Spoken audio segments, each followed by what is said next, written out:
আমাদের দাবি প্রথমে একটা ছিল না, আমাদের দাবি অনেকগুলো ছিল। আমাদের দাবি যদি আগেই মানা হয়ে যেত তাহলে আমাদের এক দফা এক দাবি হইতো না।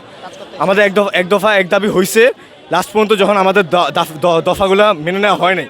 এখন আমাদের একটাই দফা, শিক্ষামন্ত্রীর পদত্যাগ।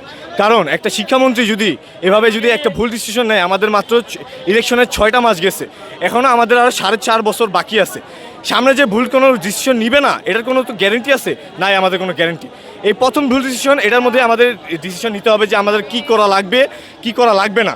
একটা শিক্ষামন্ত্রী মানে একটা উচ্চপদস্থ একজন ব্যক্তি যদি এরকম ভুল করে ফেলে, এটা কিন্তু আর ভাই মাফ করার কিন্তু বিষয়, মানে মাফ করা তো যাবেই না এটা।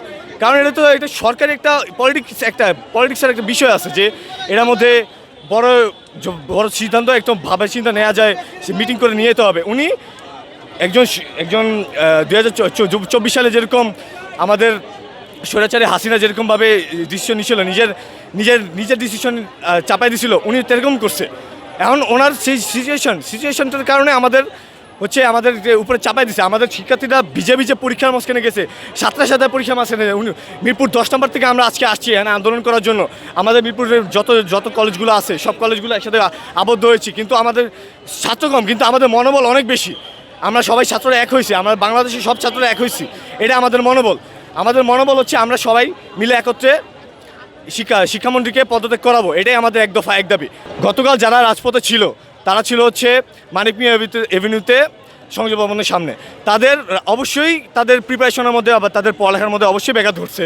কারণ তারা সারাদিন তো আন্দোলনের মাঝখানে ছিল। অনেকজনই ছিল না, কিন্তু অনেক কম ছিল। যারা ছিল তাদের অবশ্যই পড়ালেখায় ব্যাঘাত ঘটছে।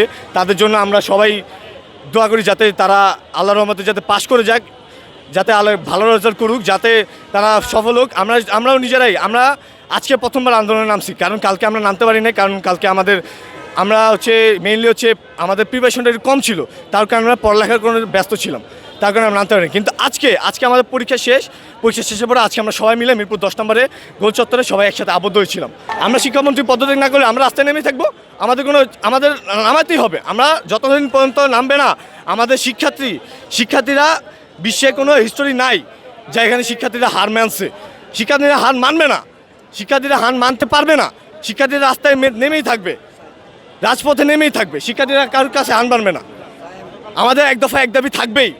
আমরা কখনোই এই স্বৈরাচারী প্রেশার আমরা মানতে পারবো না। এটা আমাদের দাবি।